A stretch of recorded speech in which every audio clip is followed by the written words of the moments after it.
Queridas irmãs, queridos irmãos, que Deus nos abençoe e Jesus em nossa consciência seja a nossa paz.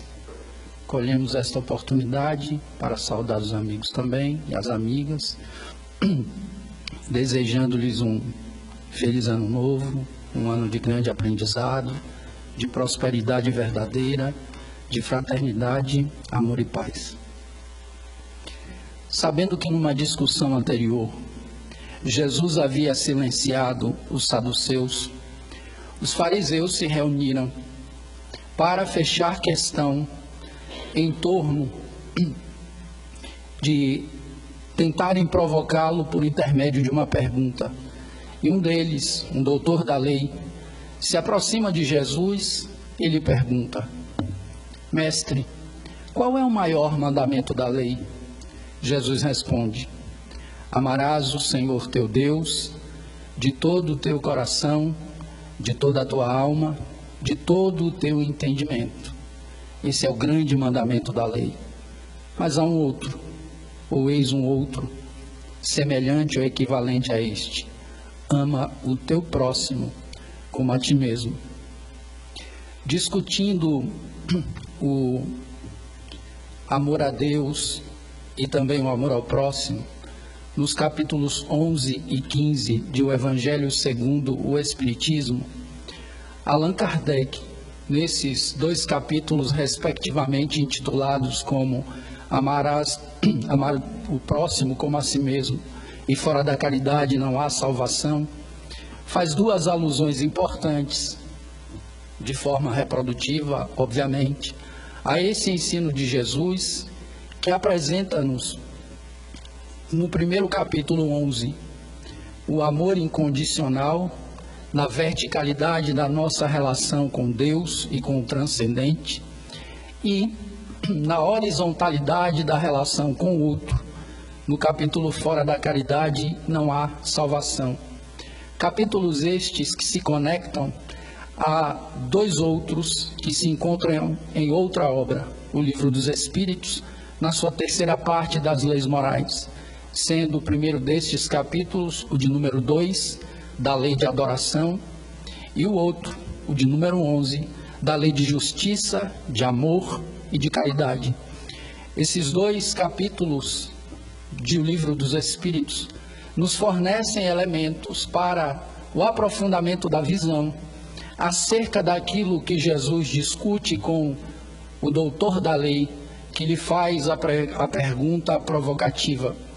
Mas antes de examinarmos esses contributos que a doutrina espírita oferece, convém que, ao observarmos esse registro, que está em Mateus 22, versículos 34 a 40, verificando as singularidades ou as especificidades atinentes aos educandos a quem Jesus se dirige, ao próprio educador, que é ele, e um instrumento pedagógico do qual ele se utiliza para resolver a questão que lhe é proposta. Porque a discussão anterior, em cuja qual Jesus cala os saduceus, era uma questão, ou um imbróglio sobre o matrimônio após a morte. Tendo, por exemplo, uma mulher se casado várias vezes conforme a lei, com irmãos que se sucediam em função da viuvez, de quem ela seria esposa no reino dos céus? Essa era a questão. E Jesus responde aos saduceus que no reino dos céus não se casam e nem se dão em casamento. Mas o mais importante para percebermos a profundidade é verificarmos alguns aspectos históricos, como, por exemplo, a rivalidade que havia entre o grupo dos saduceus e o grupo dos fariseus. O grupo dos saduceus era um grupo muito poderoso do ponto de vista econômico e, doutrinariamente, conservador. Os saduceus aceitavam os escritos de Moisés, mas não aceitavam a tradição profética. Também, além disso, acreditavam em Deus, mas não acreditavam na imortalidade da alma. E essa mentalidade gerava neles uma concepção ética da relação com Deus que deveria produzir resultados imediatos. Portanto, tinha uma certa inclinação hedonista. E a essa inclinação, Allan Kardec faz alusão no item 3º da introdução de O Evangelho segundo o Espiritismo, intitulado Notícias Históricas, quando ele descreve todos estes grupos. Essa peculiaridade de acreditarem em Deus, mas não acreditarem na imortalidade da alma, promoveu o tipo de pergunta com a qual desejavam desafiar Jesus. Os fariseus, que souberam desse debate, então resolvem formular, depois de uma reunião, a pergunta que apresentamos introdutoriamente, para saber qual seria a resposta de Jesus àquele respeito. E, historicamente, lembremos, o grupo dos fariseus não era tão poderoso economicamente quanto o outro, mas politicamente era o mais poderoso. Intermediava os interesses do povo e do Império Romano naquele território, obtendo vantagens pessoais com essa intermediação. Uma outra característica, esta doutrinária dos fariseus, é que eram mais flexíveis com relação ao campo de aceitação de elementos doutrinários.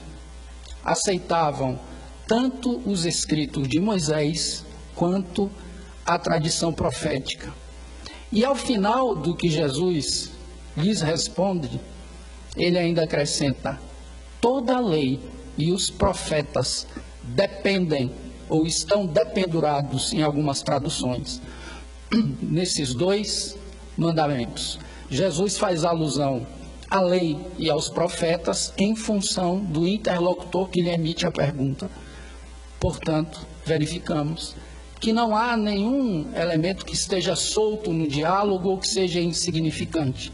Todos eles têm uma importância capital para se entender a visão de Jesus sobre aqueles que com ele dialogam, no seu interesse de, ultrapassando a barreira da personalidade, do ego que lhes caracteriza temporariamente, alcançar o espírito imortal que são, retirando-os dos limites tacanhos que são concernentes, por sua vez, ao egoísmo, ao orgulho, à vaidade.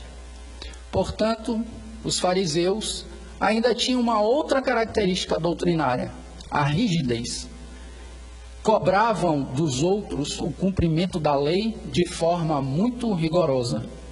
Mas, segundo a história e segundo o próprio Allan Kardec, no item 3º supra-aludido, apresentavam em público uma santidade que não correspondia ao interior dos seus corações. Tanto é que a evolução semântica na língua portuguesa, por exemplo, fez-nos estabelecermos uma relação sinonímica entre fariseu e hipócrita. Quando queremos dizer que alguém tem uma postura moral diferente daquela que apresenta no seu discurso, podemos dizer que o indivíduo é hipócrita ou podemos dizer que é fariseu, que rigorosamente estaremos dizendo a mesma coisa. Nada obstante, claro, neste sentido, nem todo fariseu fosse fariseu, mas majoritariamente os fariseus apresentavam essa postura hipócrita. Então o doutor da lei fariseu, para o desafiar, lança-lhe essa pergunta e Jesus lhe devolve com esses pontos interessantes, examinando a lei com relação a Deus e estabelecendo a equivalência entre essa grande lei com a segunda, que é a do amor ao próximo. Quando Allan Kardec faz comentários nos itens 3 e 5 do capítulo 15, ele vincula duas virtudes ao cerne dessa discussão e à importância do mandamento maior: a humildade e a caridade. As discussões de Kardec, repetimos, nos itens 3 e 5 do capítulo 15, orbitam em torno desses dois conceitos. Chega a afirmar ele, no capítulo 5, que A humildade e a caridade são a senda que leva o indivíduo à salvação. Em outra linguagem, a plenitude por meio da evolução. Portanto, é pela prática dessas duas virtudes que o indivíduo alcança essa superação de si mesmo. Mas lembremos que senda é um termo que se refere a um caminho muito específico, porque a senda não é um trajeto longo, é um atalho, mas não neste sentido um atalho que subverta as leis morais ou a vontade de Deus, porque a humildade e a caridade são virtudes construídas naturalmente.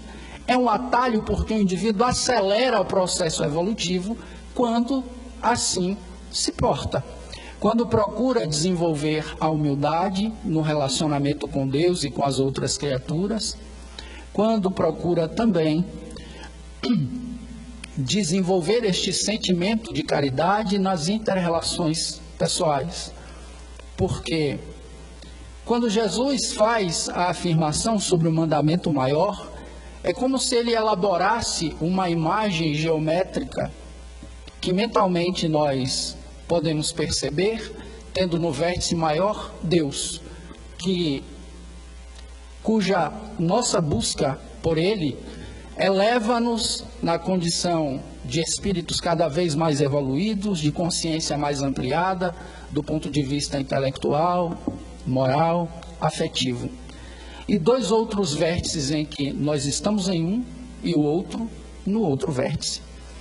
Porque na sutileza do discurso de Jesus, ele não diz ama o teu próximo mais ou menos que a ti mesmo. É como, igual. Portanto, essa figura que ele elabora é a figura do amor incondicional, porque não falta nada. Não falta Deus com suas leis, não falta o próximo, não faltamos nós. Portanto, se nas nossas práticas, em algum momento, houver desamor com relação a Deus ou às suas leis, o nosso amor com relação ao próximo será precário e o nosso auto-amor também. Se por acaso nós imaginarmos que estamos respeitando Deus e amando, desrespeitando por outro lado o nosso próximo, falta um vértice. E faltando o vértice, essa manifestação ainda é precária.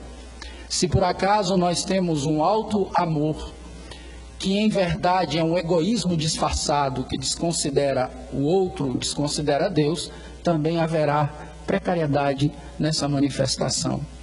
Portanto, o amor incondicional envolve essa condição da relação com as leis que estão dentro de nós, mas que se espraia nas nossas relações com o próximo. A consolidação do conhecimento da lei divina ou natural, em seus diversos aspectos, só se dá no respeito que nós tenhamos a ela nas nossas práticas cotidianas. Nós podemos embelezar o nosso intelecto quanto quisermos para aprender esses conceitos da lei, guardá-los na nossa memória, etc. Mas a sua compreensão profunda só virá por meio do exercício, que não desconsidera o estudo, a meditação, as reflexões, claro. Mas, se nós quisermos de fato termos uma grande compreensão do que significam o amor ao próximo, a fraternidade, a solidariedade, a harmonia entre os povos, haveremos de nos esforçar cotidianamente, ou zelar, em melhor termo, zelar, pela concretização desses princípios nas nossas relações, desculpe a redundância, concretas com os demais. Portanto, essa imagem Allan Kardec reproduz nos 2 capítulos por uma razão muito específica: demonstrar como a humildade e a caridade promovem essa transformação.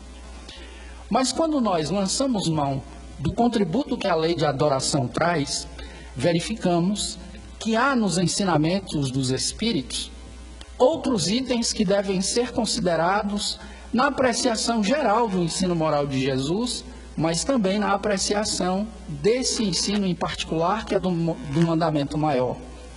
Há 2 blocos iniciais de questões no capítulo 2, da 3ª parte do Livro dos Espíritos, e que começa na questão de número 649. O primeiro bloco vai da pergunta 649 a 652. O outro bloco tem duas questões que, de maneira geral, gostaríamos de abordar em seguida, que são as questões 653 e 653A. E a primeira questão que Allan Kardec elabora é, como todas as outras perguntas do livro, muito instigante, propícia para desenvolver a nossa sensibilidade, a nossa atenção sobre a lei de Deus, para consolidar os nossos valores morais. Allan Kardec pergunta, de forma simples, em que consiste a adoração? E os espíritos lhe respondem, a adoração consiste na elevação do pensamento a Deus. Pelo pensamento, aproxima de Deus o homem a sua alma. Mas alguém há de se perguntar como essa elevação ocorre? E uma resposta mais imediata seria por meio da prece, que é uma transmissão do pensamento. Mas não só, porque se nós nos lembrarmos dos escritos de Leon Denis, na terceira parte das potências da alma do livro Problema do Ser, do Destino e da Dor, verificaremos que ele diz que a melhor maneira de elevar o pensamento e dilatá-lo é examinar as grandes questões da existência.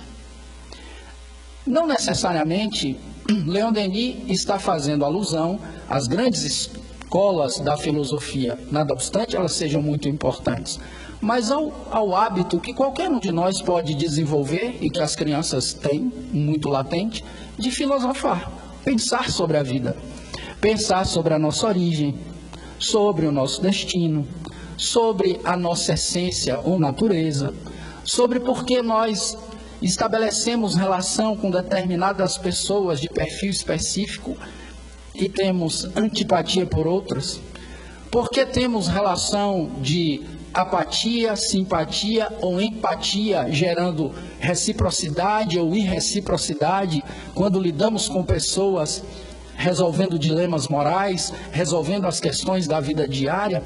Essas são algumas questões que ganham mais peso, mais volume, maior profundidade, quando nós pensamos que na intimidade de cada fenômeno natural está o carimbo do Criador, a sua presença. As relações sociais se alterariam de maneira drástica se nós já tivéssemos introjetado profundamente esta ideia, porque nós conseguiríamos, com essa concepção de Deus guardada na intimidade do coração, enxergar em qualquer criatura, de qualquer extrato social, de qualquer etnia ou raça, de qualquer cultura, de qualquer religião, a presença do mesmo Pai, do mesmo Criador, porque todos nós somos filhos do mesmo amor e herdeiros do mesmo coração, independentemente da nossa percepção estar distorcida pelas manifestações egoístas, orgulhosas e vaidosas da nossa condição transitória, não da nossa natureza, porque a natureza do Espírito é luz, é amor. Então, elevar o pensamento a Deus é algo que se pode fazer em qualquer momento, mas também na prece. E às vezes nós discutimos acerca da prece questões que são irrelevantes, porque elas estão no campo da forma. Há pessoas que, concitadas a realizar uma prece, recuam porque têm medo de não apresentarem frases bem concatenadas, uma lógica de pensamento. Isso não é relevante. Mas discutir também a simplicidade da prece ao dizer que uma fala um pouco mais rebuscada está desconectada de Deus também não faz o menor sentido, porque seria a mesma coisa que dizer que uma pessoa é vaidosa necessariamente em função do carro importado que tem, da sua mansão, etc. E a vaidade, assim como a humildade, são coisas que acontecem do coração para dentro e não para fora. Ainda que o comportamento de uma pessoa seja vaidoso, ao nosso olhar, é uma grande leviandade de nossa parte estabelecer julgamento a partir desses signos exteriores. Jesus já nos disse há mais de 2000 anos, não julgueis, para não seres julgados. Porque conforme julgares, sereis julgados. E com a mesma medida com que medirdes, vos hão de medir a vós também. Então as aparências geram, é bem verdade, os atritos da convivência humana, mas se o nosso interesse for amoroso, o nosso pensamento se elevará ao Criador, e Ele cuidará de sanear essas dificuldades que nos afastam, estabelecendo o vínculo entre nós. Porque o que vai importar no final das contas é aquilo que corresponde à nossa essência. E ninguém é capaz, no nível evolutivo que nós temos, de compreender profundamente a essência de outra pessoa em 5 minutos de conversa. Ouvindo alguém ou interagindo com alguém durante uma semana, às vezes a compreensão melhor que nós podemos conseguir de alguém leva uma vida, e essa compreensão ainda será precária, considerando o oceano de aprendizado, ou a bagagem de aprendizado que essa criatura traz na consciência de espírito, que é incomensurável para nós. Portanto, a primeira questão que Allan Kardec formula é esta. Gostaríamos de fazer um adendo, porque nos lembramos de outro elemento importante. Muitas vezes, quando nós estamos perturbados por algumas questões emocionais, por dilemas éticos, etc., nós recuamos ou declinamos da oportunidade de fazer a prece e dialogar com Deus por vergonha. Mas se no relacionamento com o nosso pai, com a nossa mãe, no momento em que nós precisamos de apoio e a educação foi pautada no diálogo, nós nunca nos furtaremos a apresentar o nosso coração culpado a eles.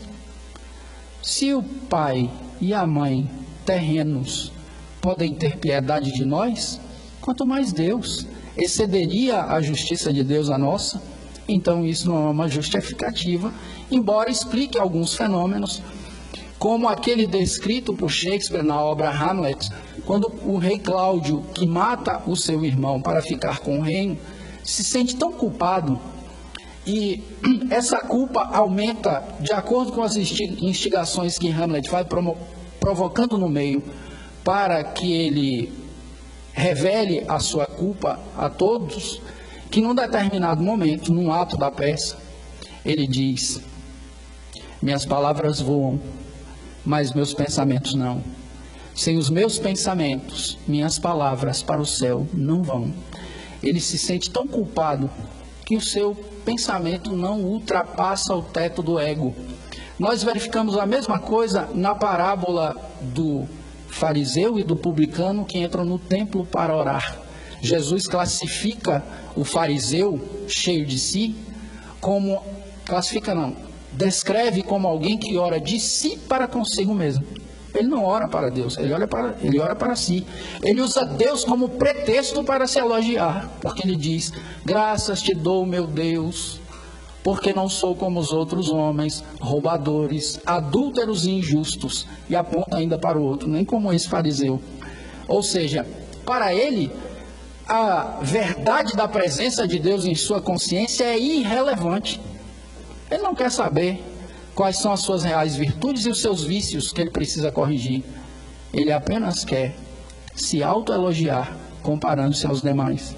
E naquele momento, Jesus se dirige a pessoas, lembremos, contando essa parábola, que se consideravam melhores do que outras porque eram justas. Se consideravam mais justas e, portanto, eram presunçosas. Caminhando para a questão seguinte, Allan Kardec interroga: origina-se de um sentimento inato a adoração ou é resultado de aprendizado?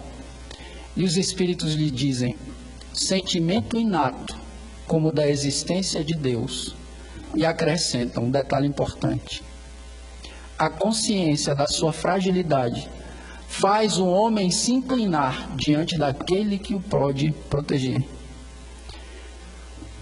Várias vezes, quando nós nos portamos de maneira muito recalcitrante, teimosa na existência, são os fenômenos dolorosos que fazem com que nós nos lembremos do real tamanho que nós temos, como seres transitórios, não como espíritos. porque para chegar à identificação do espírito leva eras, por meio das reencarnações. Neste momento, vários de nós nos inclinamos diante daquele que nos pode proteger. Porque esse apoio, muitas vezes, não vem da sensibilidade do outro, ou até vem da sensibilidade do outro que foi tocado por essa presença divina nas coisas, no sentimento de fraternidade, etc. Portanto, lembremos em todos esses detalhes que a doutrina espírita apresenta as leis morais como leis da natureza. O aperfeiçoamento moral de um indivíduo é uma decorrência da sua natureza de espírito que evolui. Portanto, isso não é resultado da cultura. Várias questões de Kardec serão formuladas neste intento, lá nas leis morais, tentando saber se aquelas leis são resultado de ensino ou se elas são fenômenos naturais. Em todas ele vai receber a mesma resposta. A lei é natural, a lei de sociedade é uma decorrência da natureza, existe uma diferença entre a concepção humana de progresso e a concepção divina, a mesma coisa com relação à concepção de fé humana e fé divina. Todos os diálogos dos espíritos levam-nos a essa conclusão. Kardec, em seguida, no quesito 651, pretende saber se haveria em algum tempo, houve povos ateus. E os espíritos dirão a ele que não. Aliás, destituídos de todo o sentimento de adoração. E eles dizem não, porque nunca houve povos de ateus. É como encontramos na tradução de Guilherme Ribeiro, de ateus. Isso é uma discussão antiga na filosofia, inclusive. Importante para nós balizarmos a nossa conduta com relação aos demais.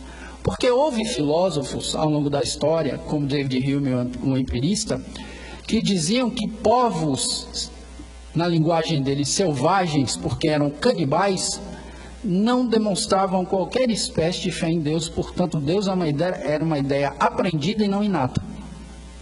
Se o indivíduo era capaz de devorar um outro ser humano, ele não tinha, numa linguagem mais popular, Deus na intimidade do coração. Um outro filósofo, tão empirista quanto ele, Shaftesbury, contesta, dizendo que este é um erro de raciocínio por duas razões. A primeira é confiar demasiadamente nos relatos de navegadores que sempre vinham com um exagero de lendas, etc. E o segundo, mais importante, é o dele imaginar que apenas os conceitos de moral e ética europeus valiam. E às vezes é isso que passa pela nossa cabeça quando lidamos com os outros e imaginamos, por exemplo, que a nossa concepção religiosa é melhor que a do outro e deve ser tratada com supremacia. Se possível, a do outro desaparecer, ainda melhor. A mesma coisa vale para todas as outras concepções de economia, política, organização social, quando nós não queremos ou nos recusamos terminantemente a discutir com aqueles, ou conversar com aqueles que pensam diferentemente de nós. Essa postura arrogante demonstra um afastamento do exercício de um elemento essencial do espírito, que é a inteligência. Todos os espíritos, sem exceção, essa definição está no quesito 76 do Livro dos Espíritos, tem inteligência como traço. Quando nós não queremos ouvir, não dialogamos educadamente, não adotamos a serenidade para lidar com esses problemas das inter-relações sociais, quando queremos que o outro desapareça, quando achamos que a outra religião do sujeito tem como grande promotor o demônio, etc., promotor no sentido de promovê-la, nós adotamos essa postura. A mesma postura do sujeito que acha que apenas o seu enquadramento ético é o certo. E os espíritos dizem que moral é um princípio da natureza, mas que se atrela ao espírito e não às circunstâncias temporárias. As nossas leis, os nossos princípios éticos se aproximam da lei de Deus aos poucos. Quando Jesus recomenda um mandamento maior, ele está direcionando essa reflexão ao campo do sentimento. Portanto, não é só também uma questão de lógica, É uma questão de estar aberto à convivência com os demais. Se permitir permear pelas ideias alheias, pelas outras manifestações religiosas com respeito. Se eu não compreendo, penso diferente, é um direito meu, resguardado, trazer na intimidade do coração essa minha ideia ou certeza aparente. Mas isso não me dá o direito de apedrejar o outro, querer que o outro desapareça, etc. E na última questão desse primeiro bloco, a de 652, quando Kardec busca saber se essa lei de adoração se fundamenta na lei divina natural, e os espíritos lhe dizem que sim, que ela lá está lastreada, voltam a argumentar que nós encontramos a adoração em vários povos, só que em manifestações diferentes. A manifestação da adoração no budismo não é a mesma no hinduísmo, não é a mesma nas religiões de matriz africana, não é a mesma no campo do cristianismo. Dentro deste campo do cristianismo, se nós fizermos um recorte, usando os grupos católico, ortodoxo, grego e protestante, verificaremos diferenças doutrinárias gritantes. Mas nós precisamos, minhas amigas e meus amigos, urgentemente, tentar nos concentrar nos nossos consensos, aquilo que nos aproxima e não aquilo que nos afasta. Nós somos filhos do mesmo Deus, temos a mesma origem, somos diferentes circunstancialmente. Para o espírita que é reencarnacionista, a ideia de ter aversão para o outro é ainda mais ridícula. Que imagine, eu posso anatematizar um povo ou um determinado grupo religioso e na próxima reencarnação eu posso estar dentro dele. Todas as adversidades que eu criei para aquele grupo eu vou viver. É uma tolice. É melhor querer que haja bem para todos e não para alguns. Vale o mesmo para a organização da sociedade. Se essa lei ou mandamento maior estabelece que o amor ao próximo deve ser como a mim mesmo, tudo que eu desejar de bom para mim, eu vou querer para os outros. Ou não? Porque na outra vez eu posso estar lá. Desculpe-me o dado deselegante autobiográfico, mas eu procuro sempre me lembrar disso quando sento para atender alguém no diálogo fraterno. Porque a tendência de nós acharmos que estamos numa posição de superioridade porque a pessoa está sofrendo, chorando e buscando o nosso conforto, pode nos levar ao erro de não aproveitarmos a oportunidade para construir a cautela necessária para não cair no mesmo problema, ou a experiência de, ao cairmos, termos sustentação moral para poder aguentar o desafio que ele nos traz. E eu não estou falando de grandes falhas morais, estou falando das dificuldades que todos nós enfrentamos. Como o processo evolutivo se fundamenta no processo do espírito conseguir aos poucos dominar a matéria e não o contrário, é preciso que nós nos lembremos disso. Porque é a vida corporal que nos dá essas posições sociais, posições profissionais, circunstâncias de trabalho, de atendimento uns aos outros, dedicada de uns para com os outros. Mas nós nunca sabemos quando a dor do outro há de ser a nossa. E eu vou dar um exemplo prático. Eu tive um colega há muitos anos, ainda no antigo ginásio, que mais tarde se tornou fisioterapeuta. Durante muitos anos, ele atendeu pessoas com limitações muito graves, paraplégicos, tetraplégicos, pessoas que dependiam de terceiros para atender às suas necessidades mais básicas. Eram alguns totalmente dependentes. E ele sempre foi, desde cedo, robusto, estudioso, inteligente, na condição de fisioterapeuta, um fisioterapeuta respeitoso, amoroso com seus pacientes. E há alguns anos, ele se encontra na condição de paciente de esclerose lateral amiotrófica. Para aqueles que não conhecem, a esclerose lateral amiotrófica perturba a comunicação dos neurônios motores e o indivíduo vai perdendo os movimentos.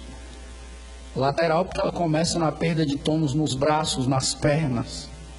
E a pessoa chega ao ponto de não conseguir controlar o diafragma e respirar. Ela se comunica pelos olhos. E o mais cruel, a consciência não se apaga. A pessoa acompanha o seu processo de imobilização até se tornar quase uma estátua. Quando foi que, tocando nas pernas quase inertes ou inertes de alguém, ele imaginou que as suas podiam mais tarde estar na mesma situação? Mas eu tenho a certeza de que a misericórdia de Jesus lhe permitiu adquirir força moral, pelo cuidado que ele legou aos outros, de suportar essa prova agora. Porque ele deve saber de detalhes do cuidado que nós outros não sabemos. Então é bom pensar nos conceitos espíritas, mas é muito bom usá-los também. Porque Kardec diz: o espiritismo bem entendido, e mais que isso, bem sentido, promoverá as grandes modificações na sociedade humana. Ele diz isso, Fenelon diz isso, ao responder uma questão sobre o egoísmo. Então é importante que nós saibamos. Nas outras duas questões, 653, 653A, Allan Kardec quer saber se a adoração exterior é necessária e se ela é útil, respectivamente. Os espíritos lhe respondem que a adoração verdadeira é a do coração. Lembrai-vos, dizem eles a Kardec, que em todas as circunstâncias Deus examina os vossos corações. Depois afirmam que a adoração exterior pode ser muito útil, porque é sempre bom dar bons exemplos, desde que o indivíduo não traia com seu mau proceder a sua aparente piedade. Ou seja, uma pessoa que tem aparência virtuosa, mas o seu coração não é, as suas atitudes afastadas do olhar público não correspondem a esse discurso que ela costuma utilizar, etc. Portanto, quando nós passeamos por esses conteúdos, revisitamos o que Jesus diz ao fariseu, percebemos o quanto esse ensinamento é importante para a superação dos nossos limites no cotidiano. De que maneira a humildade, por exemplo, pode me fazer amar mais a Deus, amar mais ao próximo, me tornar mais potente? A humildade não é a postura da pessoa se apresentar menor do que ela é, como fazem alguns usando de falsa modéstia. O que levou o poeta Mário Quintana a dizer: a modéstia é a vaidade escondida atrás da porta. E muitos nós fazemos uma coisa impressionante, alguém elogia, nós não agradecemos, mas dizemos assim: que isso, são seus olhos, para a pessoa poder repetir o elogio. Isso é uma vaidade travestida de modéstia. A humildade se atrela ao autoconhecimento. Lembremos de Jesus na última ceia. E antes disso, em vários momentos do seu percurso. Quando ele era comparado a Deus, ele recusava a comparação. Mas naquele momento, ele diz: vós me chamais o Mestre e o Senhor, e dizei o bem, pois eu sou. Não há arrogância nenhuma no que ele diz, porque ele tem consciência do que ele é. Ele sabe que ser mestre não é só apresentar um grande saber, é ter uma grande responsabilidade com relação àqueles que são seus educandos. Se nós, nas atividades educacionais do dia a dia, educando filhos, sobrinhos, alunos, tivéssemos essa mesma mentalidade de Jesus, a nossa conduta também seria muito mais luminosa no trabalho de promover a extrusão das qualidades que já estão lá, na intimidade do sujeito. Jesus, que se auto-intitula o educador manso e humilde de coração, retira do sujeito aquilo que ele já tem.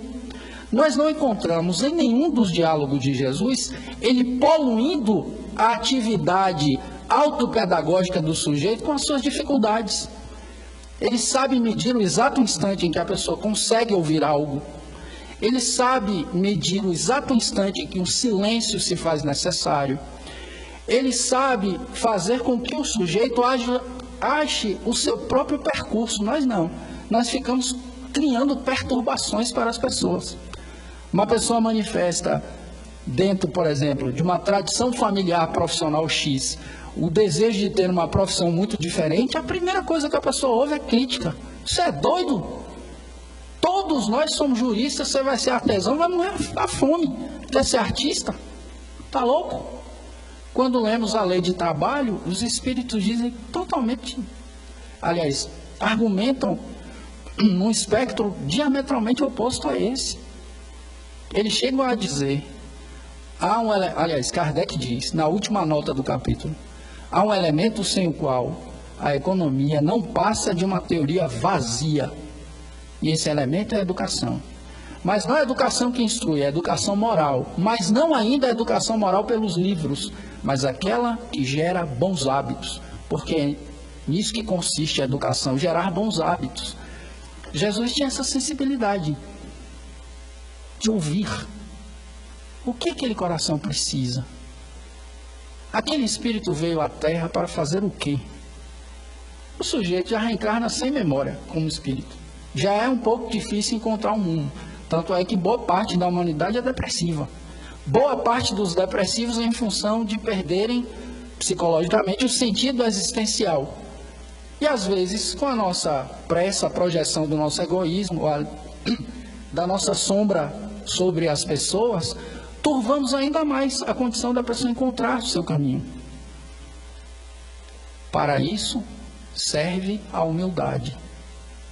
Se eu preciso do amparo de Deus, do ensino moral de Jesus, das notas do Evangelho, e preciso fazer o esforço de tentar me lembrar delas todos os dias, isso vale para os demais.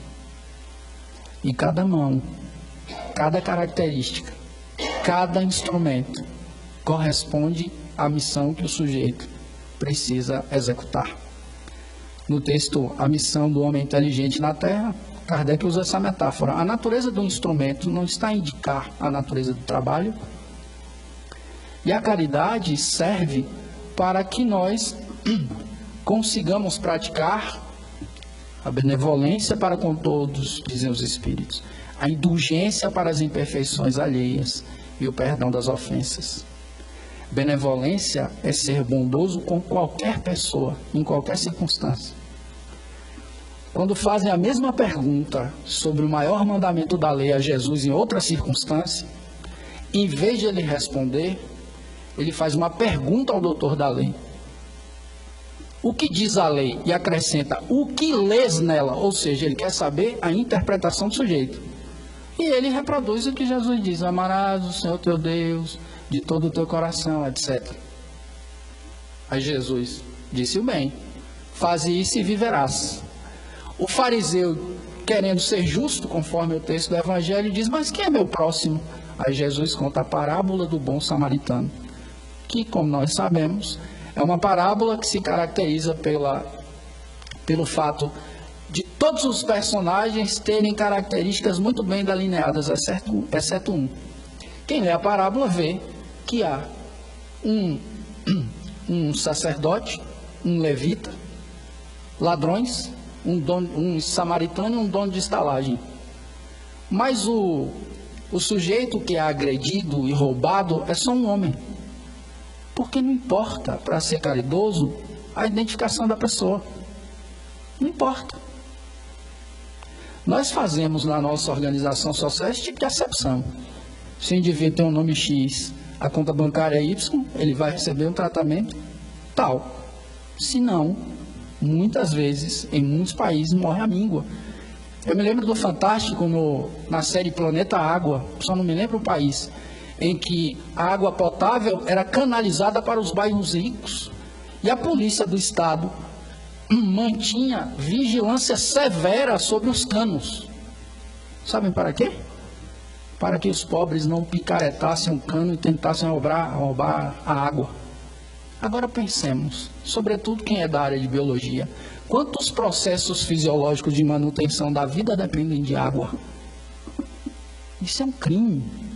E quando nós nos lembramos que os espíritos dizem a Kardec que o indivíduo matar o outro é uma falta grave porque ele interrompe o processo educativo, temos uma noção de como esse problema é grave. Mas, para finalizarmos as nossas reflexões, sobretudo com relação a essa postura que nós temos muitas vezes, de por meio da manifestação do egoísmo, do orgulho e da vaidade, nos atrapalharmos mutuamente. Há um filme do cineasta italiano Franco Zeffirelli que traz nas suas primeiras cenas, nas duas primeiras partes, uma transformação dessa natureza, de um indivíduo que transita de uma concepção atrasada de existência para uma espiritual. Ele volta da guerra, bastante adoecido, ferido, é recolhido pelos pais, e o pai dele, o senhor Bernardoni, um dono de fábrica têxtil, era um homem muito rico e poderoso, que havia lhe dado conselho, inclusive, de numa das batalhas, ir até um depósito que outro povo tinha na Itália, para verificar as grandes quantidades de riqueza que lá havia, para que ele trouxesse. E os amigos deste rapaz diziam que o exercício da guerra era importante, porque depois dela eles teriam todas as mulheres que quisessem.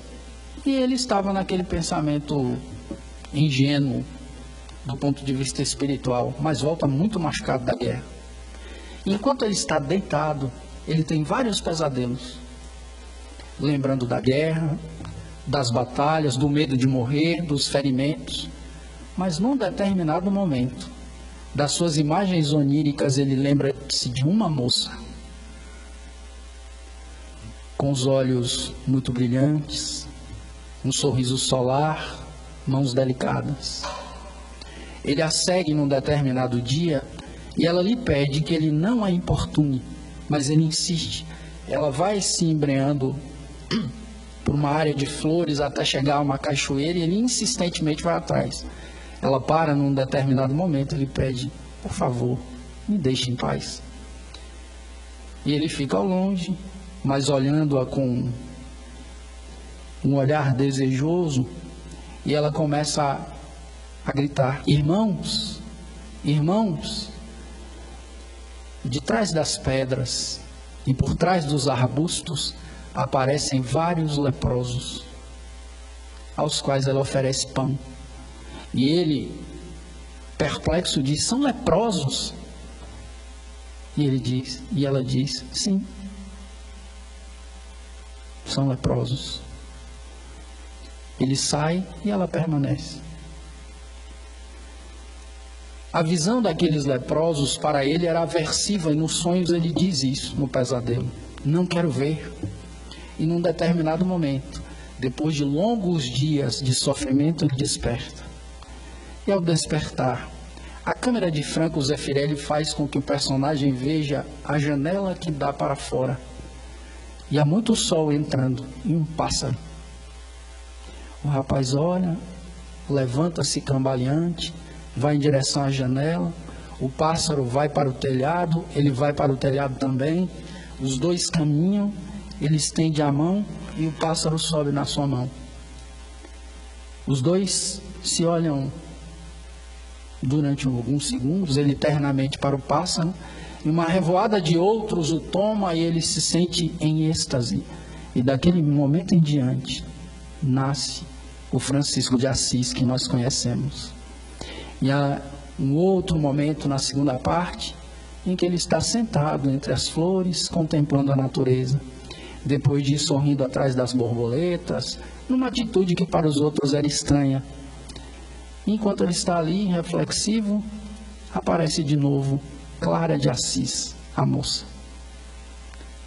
Ela olha para ele e lhe diz: não me reconhece? Ele: sim, reconheço. Dizem que você está louco, porque você acompanha a dança do vento, canta com os pássaros e se encanta com as borboletas. Mas quando você era um guerreiro arrogante, egoísta e vaidoso, diziam que você era lúcido. Eu achava você louco antes, acho você são agora. Só uma grande alma consegue compreender o nascimento de outra grande alma. Francisco de Assis estava no melhor momento da sua vida, ali. Porque naquele momento, ele percebe na intimidade da natureza, dos animais, das plantas, do sol, dos ventos, seus irmãos, no filme Irmão Sol, Irmão Lua, a presença de Deus. Compreendendo, enfim, o que é nessa relação de contemplação, amar a Deus sobre todas as coisas, mas no cuidado com o outro, amar o próximo como a si mesmo. Porque toda a lei e os profetas, todo conhecimento construído pela humanidade até hoje, dependem desse ensinamento. Para atingirmos essa compreensão, roguemos a Jesus, o educador manso e humilde de coração, para que ele seja o calor maior das nossas aspirações todo dia e a imperecível luz de nossa consciência. Deus os abençoe. Muita paz.